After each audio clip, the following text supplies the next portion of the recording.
Welcome to the Gottesdienst crowd, where we foster confessional integrity, liturgical preservation, and preaching that doesn't stink. We believe that the historic liturgy of the divine service is more than mere cobwebs of antiquity, but it is a true treasure of the Church to be dusted off and brought down from her attic to be enjoyed. So let's get dusting. Welcome back to the Gottesdienst crowd. This is Jason Braaten. Today we have back with us David Ramirez. Welcome back, Ramirez. Thanks for having me.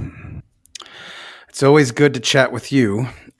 Today we are looking at our next Tackling Tough Topics in that series. What about those who have never heard the gospel? And perhaps this isn't as difficult to approach or even to answer than others, but it is common enough, and especially for perhaps new pastors, they might be, or even laity, not so much with their children, but when they're out and about and maybe another Christian or a non-Christian poses these kinds of questions.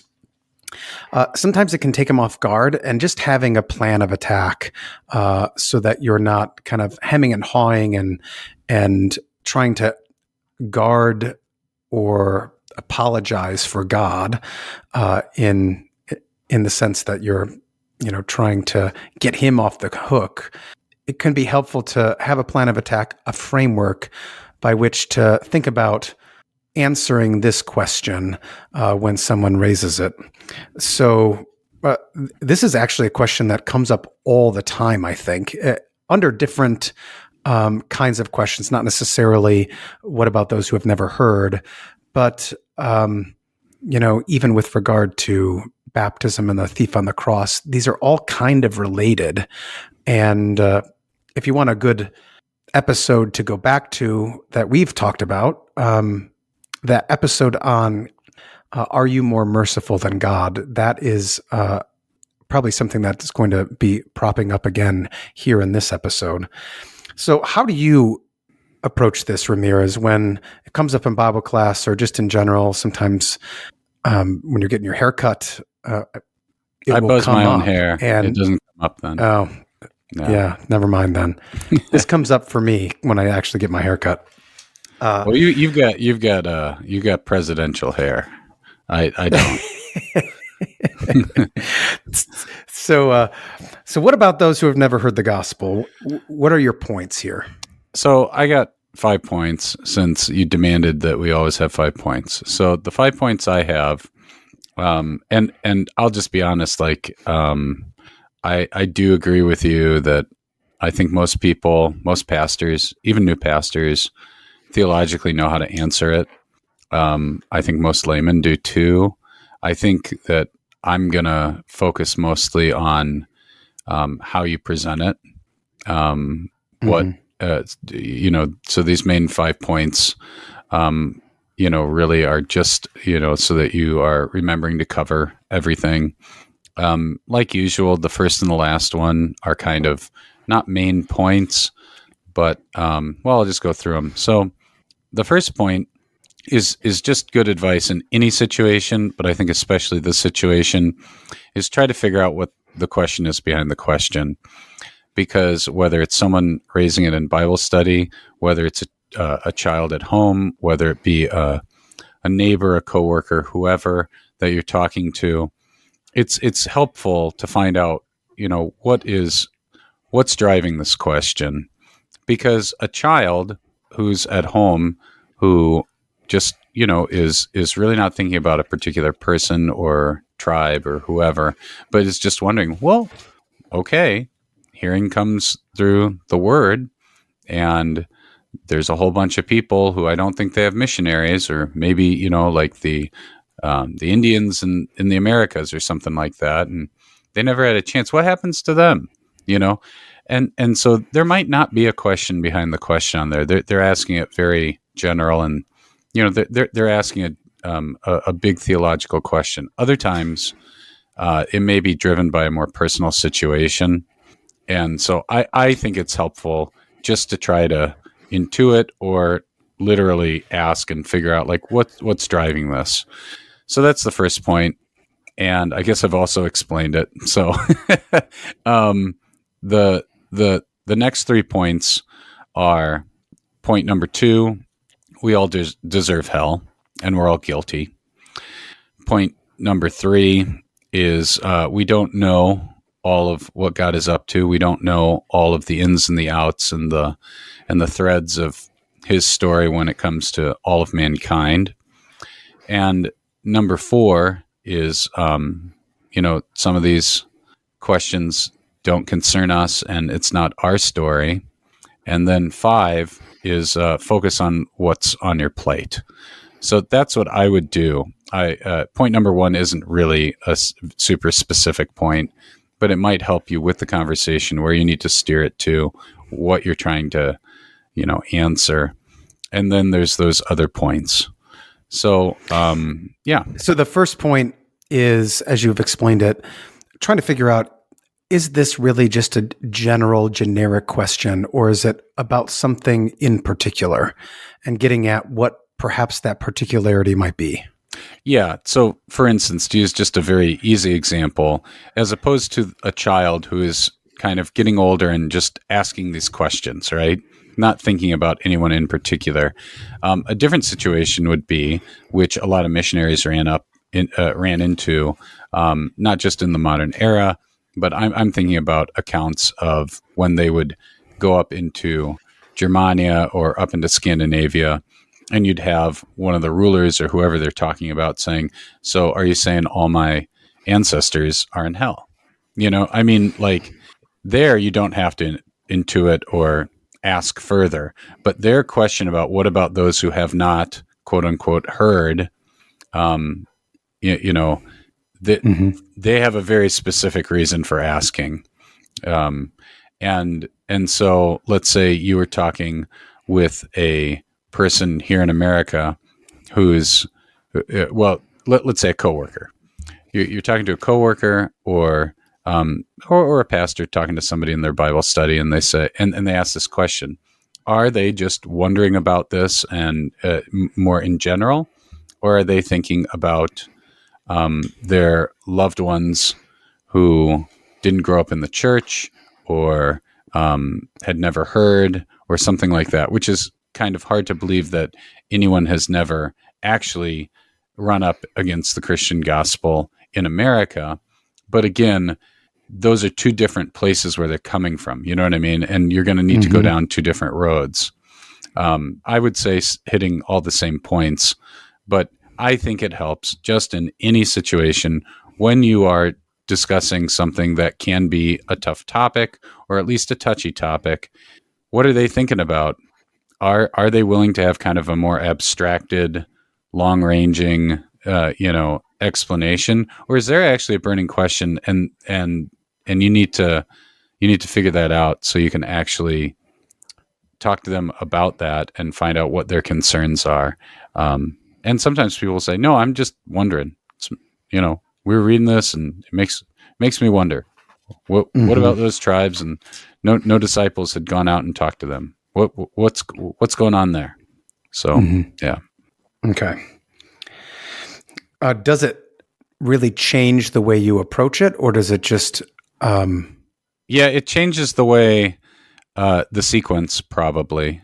I probably won't go as far into we don't know how else God was working. We'll get to that point in a while. And it might make me go further into we all deserve hell and are guilty, I might need to emphasize that more. If someone is just asking it more generally, I might just say this, which is kind of a good lead into it, more in depth, is to just say, well, we need to remember, if it's somebody like a child saying, "Hey, what about those tribes that didn't hear the gospel?" Well, little Johnny, little Susie, whoever you're talking to, first we got to remember that all are guilty. All have sinned and fallen short of the glory of God. And I might just leave it at that if they're nodding their head and like, yeah, that's where we need to start. We need to understand that if you want to talk about fairness, because that's always what's underneath the question, it doesn't seem fair.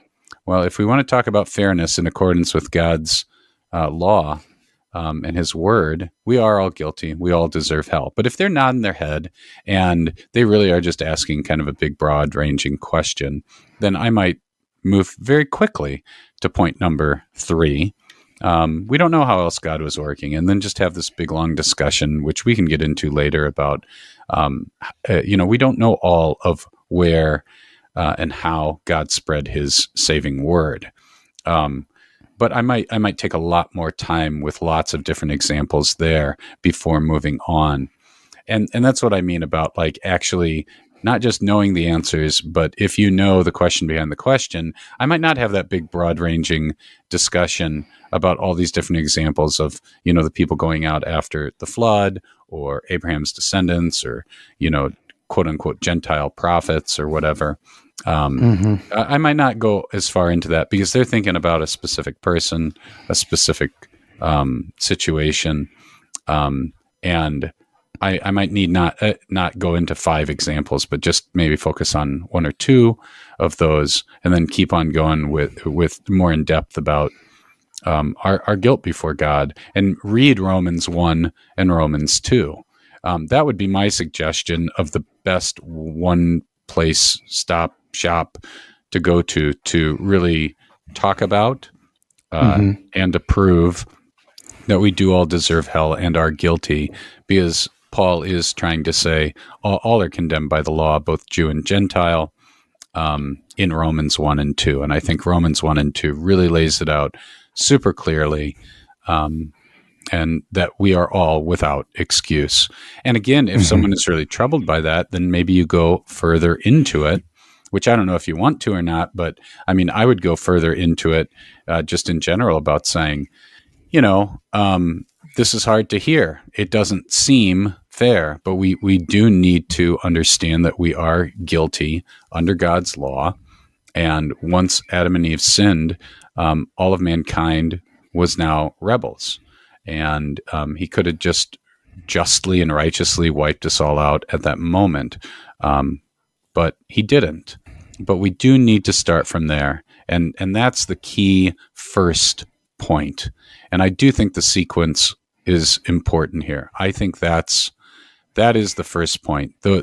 All of these points I would actually keep in sequence. Other times when we've been going through different topics, I've explicitly said, if you kind of weave around over on this issue and then this issue and whatever. I mean, it's not the end of the world if you bring it up in different points, but these actually do logically flow one to another. We got to start in humility and with a recognition that we don't deserve God's grace and favor. We are all deserving of hellfire, and we're all guilty under his law.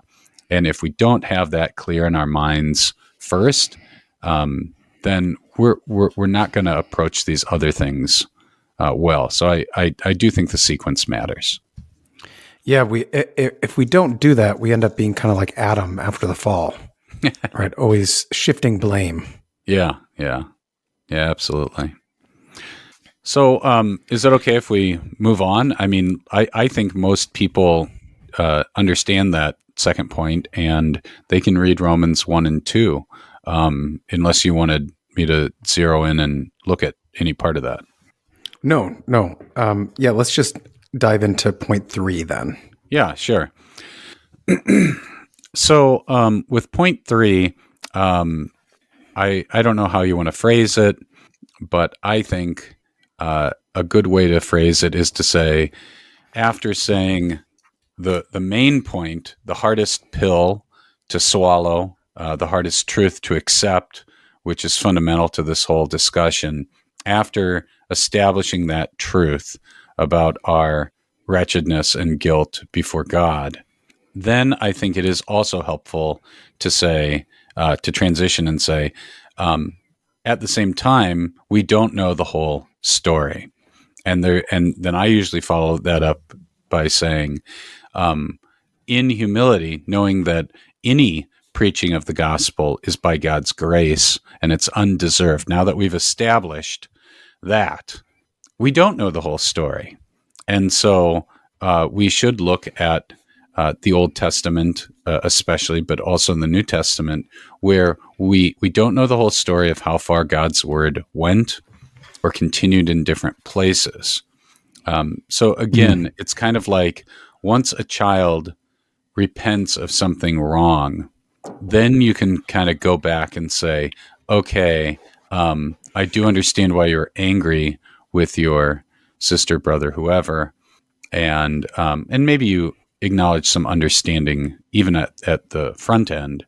But once they've admitted that socking them in the face or whatever they did wasn't the correct response, you can say, okay, how can you deal with this? Because you shouldn't allow this to stand if they did something wrong to you. So again, I do think acknowledging that it is a hard thing to think about and there's some mystery there, and it's not fun to think about whole tribes just being totally wiped out without knowledge of the gospel. Once you establish everyone deserves hellfire, and any preaching of the gospel, any pouring out of God's grace is merciful, and bonus, so to speak, then you can start saying, okay, now that we've established the main point, let's actually look at the biblical evidence and see how there are lots of hints and open-ended areas of the Bible that should actually lead us to not just wonder, but actually point to the fact that God was at work in places that we have no idea about. For the scriptures are, of course, not an exhaustive account of the history of the nations. And that's what the people are wondering about. What about this tribe? What about these people? What about this, that, and the other thing?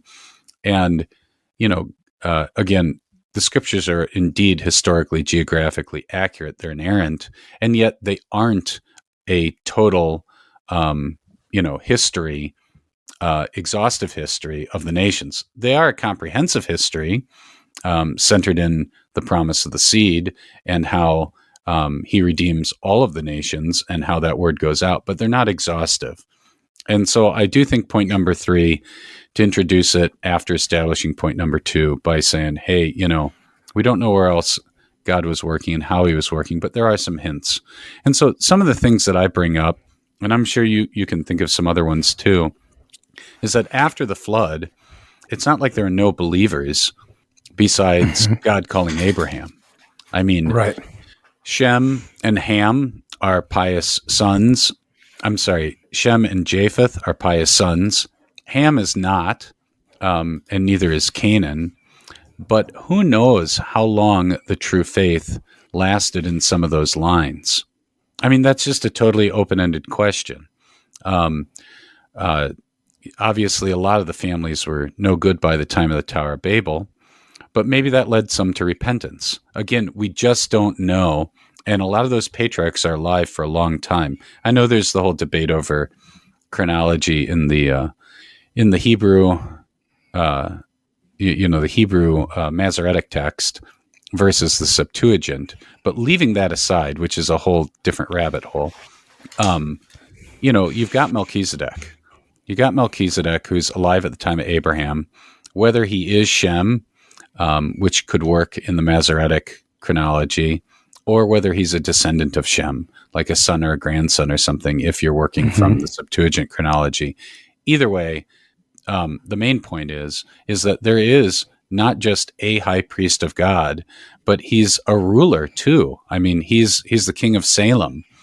Most think that that's in reference to Jerusalem. But not only do you have a whole community, a whole city of believers, and Abraham at that point is kind of like a side. If you're looking at if you're looking at human history and the history of the nations through the lens of the promise of the seed, Abraham is center stage. But if you're looking at it from the perspective of the history of the nations, Abraham's still a sideshow. You know what I mean? In terms of power, influence, numbers, all of that kind of thing.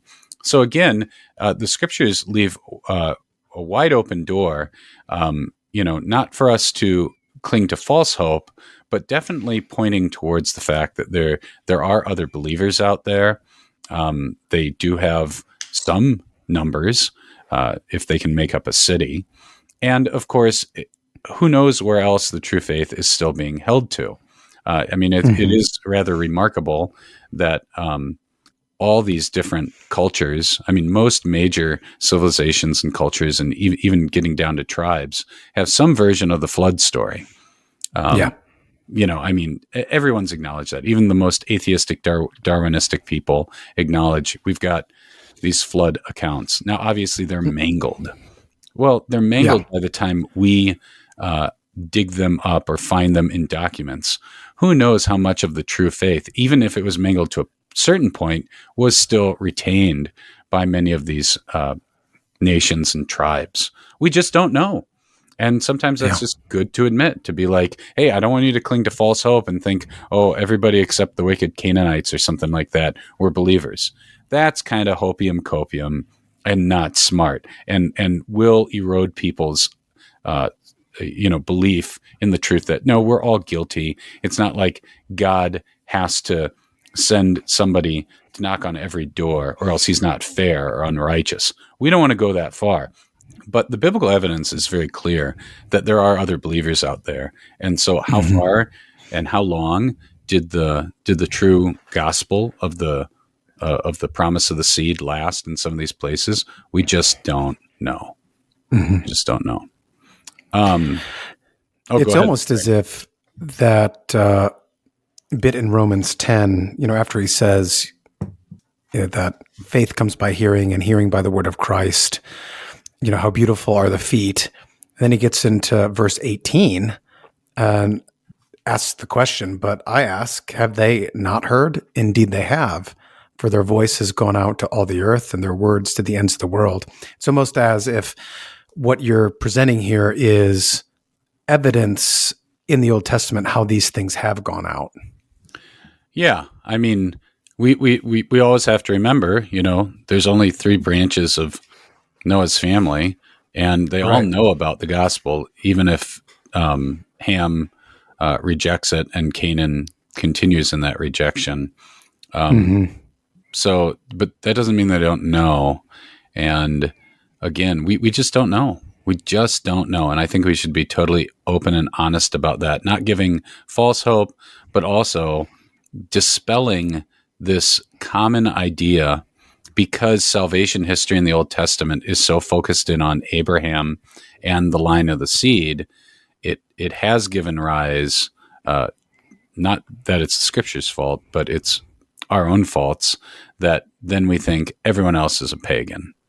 That's just not accurate. That's beyond the biblical evidence. So I think that I think that we got to kind of back people up, and then pile up more evidence of people who actually are believers. There's a couple examples I would point to. Do you mind if we kind of talk about that? Yeah, let's keep going. Sure. So, and again, I just want to reemphasize on this point 3, we'll probably spend the most time talking about it because you can just go to all these different places. I'm not saying you do this every time you talk about it, but I do think it's kind of helpful to kind of have a few of these examples at the tip of your tongue. So another good example would be Balaam. I think Balaam's a really good example because he's explicitly called a prophet of the Lord. Even though he's a bad prophet of the Lord, he is a prophet of the Lord. And so not only can we think about this kind of like the gospel goes out, through families passing it down. So through memory and retelling of what they knew. But also the Lord is immediately at work outside of Israel. Sure, you could say that some of this stuff is before Israel was Israel, but that's besides the point. Outside the line of Abraham. So God has called to himself a prophet named Balaam, and he's over in Mesopotamia somewhere. And he's obviously a bad guy, but his existence shows that God did indeed communicate with people, call them to repentance and faith immediately through other prophets outside of Israel. And so how many of those are there? Again, I have no idea. I don't know. But it helps us really just realize how much of that story of the nations we don't know about, and we got to be humble, not to have false hope, not to undercut Romans 1 and 2, because of course most of the world would slope into paganism. But again, we don't know all those highs and lows.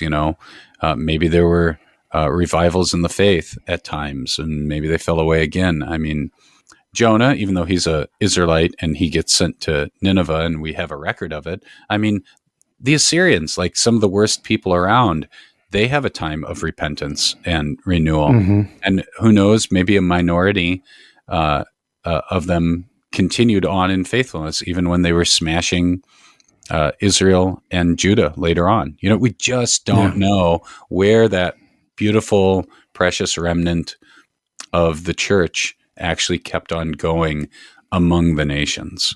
So, but I think Balaam is one. Oh, sorry, go ahead. Yeah. So where do you put Job in all of this? Is he at the time of Abraham running alongside that? I don't know. I mean, I've heard different theories about Job either being an Edomite, which would put him later, and some people thinking that he's contemporaneous with Abraham. But I think he's a good example, even if we can't say we don't. Even if we don't know exactly where he's from or who he is.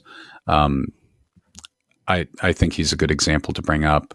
I mean, some of the tribes that are mentioned in there are obviously tribes that are in that Near Eastern context. So he's probably in the Near East. So is he an Edomite? Is he a descendant of Abraham and Keturah? Is he somebody else? I don't know. But I do think he's worth bringing up too, because there again, you have someone who is a believer, and someone whom the Lord deals with immediately outside of the line of the Messiah, or of the nation Israel. So I think that's a really good person to bring up. Sometimes we get kind of an overlap between the word of the Lord being passed down by generations, and also people being, obviously in contact with the Lord, or at least continuing on with these traditions, like with Jethro. He's the high priest of Midian. I meant to look this up earlier, whether he actually, it's ever spoken of him receiving a revelation from the Lord. Well, either way, it doesn't matter. I mean, he's a Midianite. He's descended from Abraham through Keturah, but he's a true believer. And Moses, we see, grows according to at least administration and wisdom with the advice of Jethro. But I would assume that Moses, being in Midian and marrying Zipporah, he grows in his understanding of the one true faith with Jethro as well. So I mean, that's another. I mean, you can't say that's outside of Abraham, because he is a descendant of Abraham, but he's not an Israelite. So you have another non-Israelite prophet, or at least high priest. And then we get to other ways that the Lord undoubtedly spread his word through calamities that came upon Israel. I mean, think about the 10 lost tribes. You want to talk about the what ifs and who knows, and we'll know when we get to heaven type of issues. But those 10 tribes up in northern Israel, when they are conquered by the Assyrians, they get resettled. And of course, contrary to like all of the weird, goofy theories of who the lost tribes are, especially like in Anglo, like British Christian thought, they were obsessed with this, which is totally bizarre and I think is goofy. But staying away from that. But those 10 lost tribes, they no longer were coherent. But how many of them held on to the true faith? How many repented? How many other peoples? Because we know that the Jewish diaspora actually was a way for God to plant seeds of his truth all over the Greco-Roman world and beyond, like far east into Persia and beyond. So God makes good out of calamities all the time. We don't know about those 10 lost tribes and how God worked through their dispersion. But at the same time, I think it's totally logical. I don't think it's like goofily speculative. I think it's totally logical to think that that God brought a lot of good through this as well. I mean, with the Jewish dispersion, those turn into landing pads for St. Paul and the other 12 disciples all over the place. Right. So who knows how much God worked through the 10 lost tribes. I've already mentioned the Jewish diaspora, and we actually get to see some of those results, especially with the wise men, like right. They obviously come knowing about the prophecies of the Messiah. And a lot of people think that they know about that through Daniel's work. And that being passed down. Luther thinks it's because they're from like down in the Arabian Peninsula, and it's through the descendants of Kedar, like the Midianites and people like that. One of the few times I kind of go against Luther. But again, either way, it both ways bolster my point of we just don't know. And then, of course, even in the New Testament, how far did those 12 apostles get? Yeah. I mean, who knows? Who knows how far? I mean, up until 100, 150 years ago, people thought that we were all crazy for believing that the Hittites existed. There's just so much about the history of the nations that we don't know about. Even if the 12 didn't make it to literally the four corners of the earth, like all the way to the Americas, what about their co-workers, the next generation and the next generation? I mean, there's lots of governments in ancient history that would not either care about these things, or someone conquers somebody else and they destroy their records because they don't want to have that memory of a time before. I mean, the devil's at work too, and trying to erase knowledge of the gospel. So again, there's goofy speculation, but this, I think, is all, the hand is tipped here with the Bible and is open for us to think about, and also to bring it back to the first major point, to be humble about. We just don't know how far God worked with the preaching of the gospel. And so Do you think that like Hagar and Ishmael work into this as well? Yeah, I do. I think there's tons of examples that we haven't brought up where it's people who are actually in closer connection with Abraham or with Isaac or Jacob. I mean, like with Naaman, the Syrian, right? He comes down, he becomes a believer, he goes back up. So I think that, whether you bring up Hagar and Ishmael, whether you bring up Naaman, whether you bring up Jonah, I think those are all good because there we see actual interaction. But those are all sources from Abraham and then later Israel. I guess my point is at least bring up one where it is independent of Israel in terms of their source, kind of like Balaam. Balaam wasn't checking with Abraham. I mean, he lived long afterwards, but I don't think he's checking with him. Melchizedek is obviously independent of Abraham and the superior. I mean, Abraham tithes to him. And so that this is something that St. Paul does so wonderfully. We're going through Galatians on Thursdays right now. So it's kind of hyper in my mind, where he keeps on saying, just because the law was given at Sinai with Moses, that doesn't annul, a promise made to Abraham. But of course, Paul could have pushed it even further, all the way back to the promise of the seed.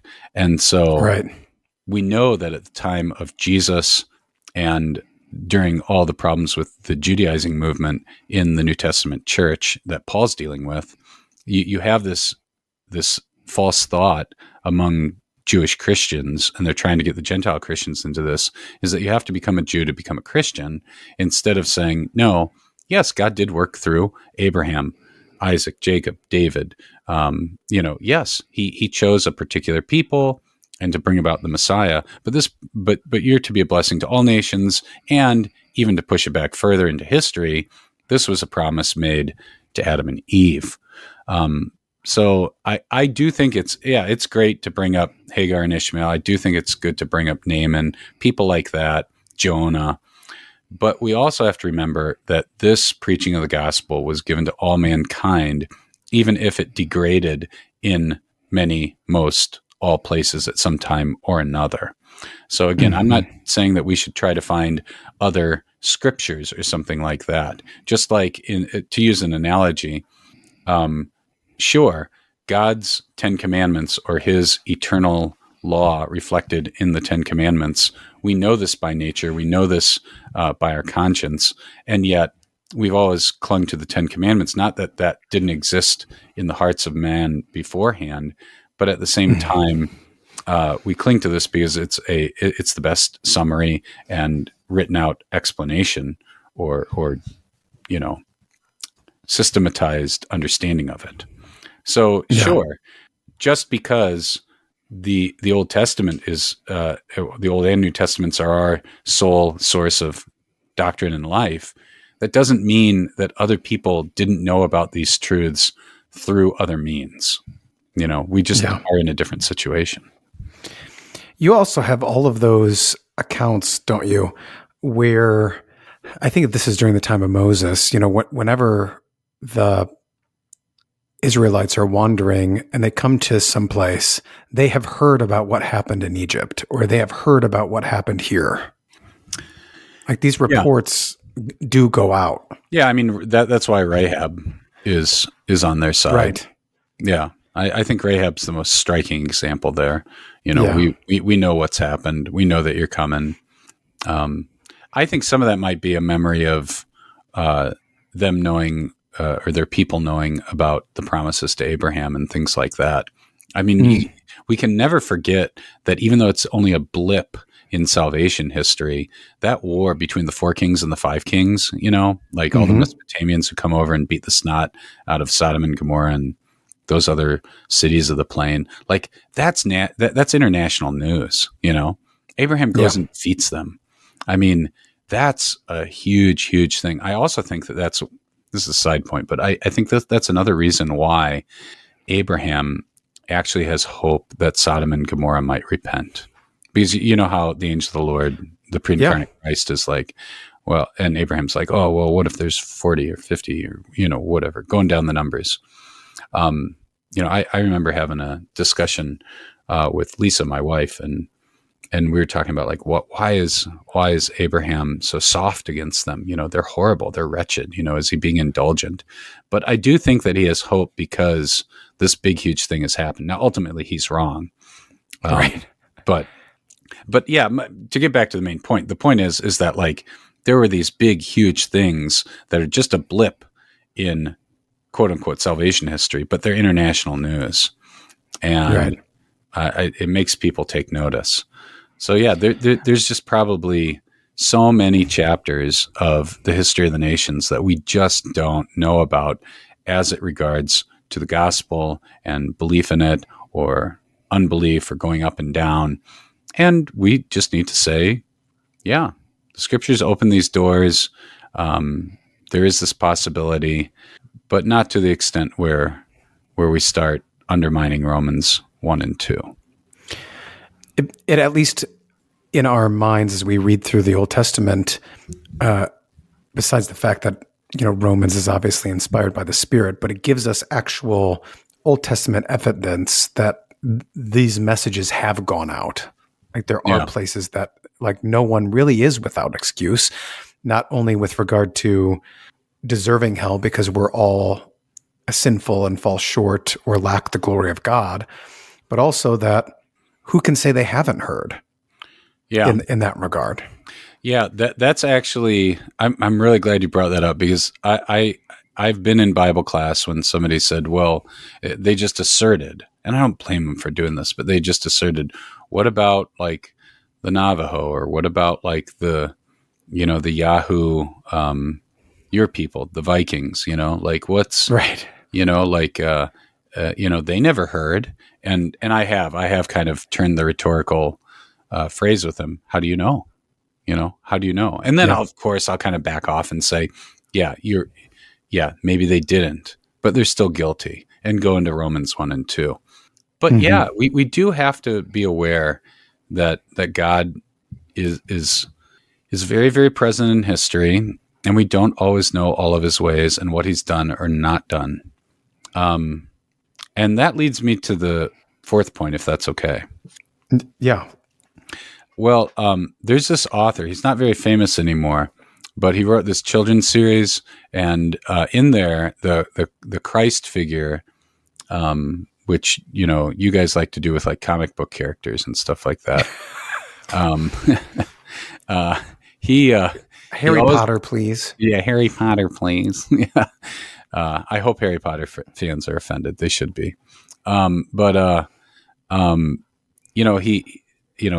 He always says, that's not your story. So this is Aslan, the quote unquote Christ figure, the big hero of the Chronicles of Narnia. And when people say, well, what happened to so-and-so? And he'll say, oh, child or son or daughter or whatever. That's not your story. So yes, I'm using a cliche from the Chronicles of Narnia, which really grinds me when a lot of other people do it. But people do it because sometimes it's really appropriate. And C.S. Lewis is dead on here. And a lot of people have read those books. So I do encourage people to use it. Yeah, that's not your story. God does not tell us everything. He doesn't tell us, why it was righteous for him to wipe out this tribe or that tribe. And we have examples like the Canaanites. We get to know not only why they were destroyed, all of their idolatry and disgusting, wicked practices, but we also find out why they were destroyed and how they were destroyed by the Israelites. So sometimes we do get to know, and we should take those as examples, like Sodom and Gomorrah, the flood, destruction of the Jews in Jerusalem by the Romans and by the Babylonians. I mean, all those are great biblical examples of God pouring out his wrath that will be complete on the last day. But a lot of this stuff is just not our story. And I really think that using that example, making a nod to C.S. Lewis and reminding people of that is a good way, after you've speculated and talked about, Japheth and Shem and, all these people and blah, blah, blah, to kind of bring it back around and to kind of draw a circle on the speculation to say, but at the end of the day, that's not our story. We need to remember the basics. And the basics are that, number one, we all deserve hell because of our sin. And two, we are brought to faith by the gospel. And boy, aren't we blessed to have been given the gospel, to receive the forgiveness of sins, and to know about God and his mercy in Jesus Christ. And so I think the fourth point doesn't have to be belabored, but I think it's a good way to kind of bring us back around out of the speculation, out of the what we don't know to, God purposely doesn't let us know all of this stuff. And then I would then very quickly lead into point 5, which I guess I'm not even asking permission for this time. I'm just going to do it. But I would focus them in on what's on your plate. It's fine for us to think about what might have been or what happened long ago, or how God may or may not be working in this way or that way in deepest, darkest, Africa or Asia or North America, or wherever, At the end of the day, that's God's concern. And what's on our plate is what we should actually focus on. Who are we given to pass the gospel on down to? Our children, the people in our churches, who in our lives does not go to church, is open to hearing. That's where it moves from speculation and wondering to, okay, well, what do we know? We know that everybody's a sinner in need of repentance, and we do know the gospel. So let's actually, in love for our neighbor, talk to them about it. Right.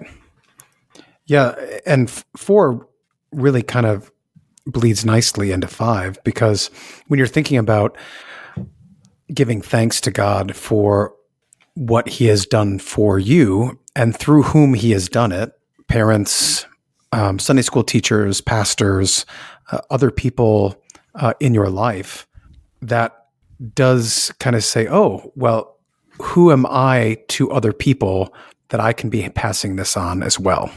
Yeah. Or if you really want to be snarky, you can say, well, stop worrying about long ago and dead, Navajos or Vikings, and go home and teach your kids a Bible study. Right. I mean, That's right. yeah, get your head out of the clouds, so to speak, and get to work. Mm-hmm. Again, that's not to bash people who want to talk about this, because it is a real question. I think you should respect it. And it's something that every Christian thinks about at some point or another. And I do think that there's probably a lot of people who've never had a satisfactory answer. So I'm not saying don't take it seriously or belittle the question. Everybody has that question. I used to have those questions. It's good to talk about. I'm always pleased when people are thinking theologically, and it's good. It's not like I'm like, oh, I got to answer this again. No, I'm happy to. It's wonderful.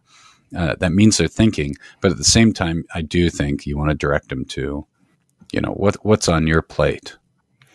Do you think sometimes part of that question behind the question is if God is kind of letting these other people off the hook, maybe he'll let off the hook, my child or grandson who was baptized and confirmed, but then no longer comes to church.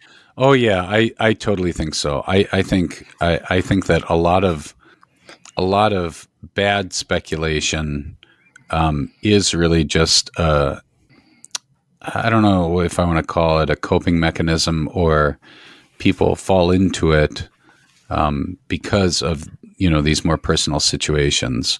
But yeah, I fundamentally agree with what you're saying. Like, or like when people are like, "Oh, do we get a second chance?"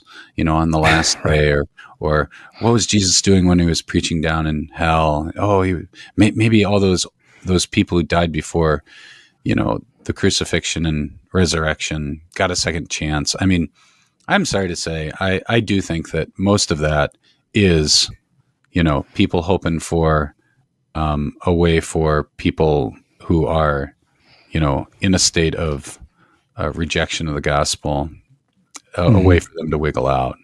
I do think it's hopium copium, because I mean, let's just be honest. Who really sits up at night thinking about long dead? Even if you who are descended from Vikings, I mean, I don't think, because you don't know those people, you care that much. Like, maybe abstractly you care about it, but it's not like you knew those people who were up in Scandinavia. I mean, like, you don't know them. And maybe that is a reflection of us just not having the same love of mankind that God does, which of course goes to your point. Like, we do need to stop trying to be more merciful than God. God actually knows those Scandinavians. He knows all those Navajo people who didn't hear the gospel, or maybe they did, who knows? But he knows them. He knows them. He knows every hair on their head. And for us to accuse him of not being merciful or not being fair, I mean, it's just really the height of arrogance. He actually knows those people. They're his creations. And so, yeah, I do think it might be good to go back and listen to that episode when we talked about trying to be more merciful than God, because then you wind up accusing God and saying, well, if you didn't give these people a fair chance, then you're wrong. And of course that easily bleeds into, well, okay, Johnny, Susie, Sally, Bob, Joe, whoever, sure, they may have heard the gospel once, maybe they grew up in a Christian area, but it's really not their fault of why they fell away because of X, Y, or Z, or it's not really their fault. I can understand why they didn't come to faith, and blah, blah, blah, blah, blah. And who do you wind up accusing? You wind up accusing God for not bringing them to faith. And then you wind up judging him and pretending you're more merciful and more wise than he is. So I agree with you. I think that's where a lot of this stuff yes, comes from, or at least, again, I don't want to say that there isn't a good part about asking these questions. There is. Oh, how does this work?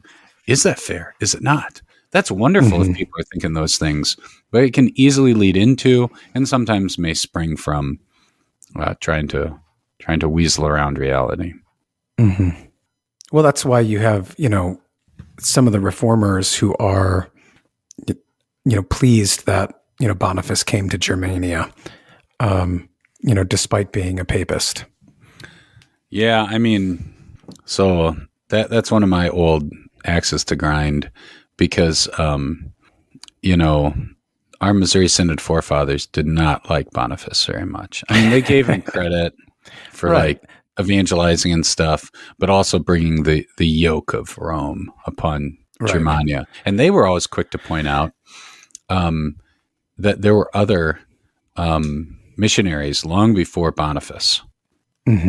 So, I mean, I don't know. I'm not happy he's in the hymnal personally. Sorry. I know you love all things LSB. You're an LSB only guy, but I'm not. I don't know. I mean, I want to give credit to Boniface. I mean, it is kind of a balanced take that most of the Missouri Synod forefathers took, but even going back to like the Reformation times, Boniface, from the Lutheran perspective, was a mixed bag. Yeah. So, yeah. Well, good. Well, thanks for the framework here. I think it's helpful. Again, I don't find any of this as a terribly difficult thing, but it is good to kind of just have your points and your outline. This is where I'd want to go with it. Because sometimes with questions that, we get in public, or that just Christians in general get in their daily lives, they haven't necessarily thought through, even though it's not difficult, they haven't necessarily thought through, well, how would I answer that? Yeah. And going through some of these things just to have almost like just a plan of attack or game plan in mind is just supremely helpful. Yeah, I think so, because I mean, like, sure, by nature or by what you've been blessed with in terms of gifts, some people are way quicker on their feet than others. But I can tell you who is always going to be more confident and quicker. It's the person who's actually thought it through. So, I mean, if you can, when you run across this question, whether you be a pastor, parent, coworker, whatever, neighbor, if you are like, well, I want to try and get the question behind the question. I want to bring up, that we're all guilty before God. I want to say we don't know the whole story. And then I want to say some of this isn't our story, but then finally lead into what is on our plate. If you can remember those 5 points, you're going to do 1,000% better than if you haven't thought it through. And that's actually faithful work. That's really, really good to prep. Yeah. Well, thanks for your time, Ramirez. Always a joy to talk with you and think through some of these things. So yeah, thanks for having me on. We made it under an hour for once. I know. I don't know if the people will be happy about that or not. I think they like hearing you. I don't know. I mean, I get kind of long-winded, so I better shut up though, or else we won't make it under an hour. Yeah. Well, until next time. Yeah. Thanks a lot.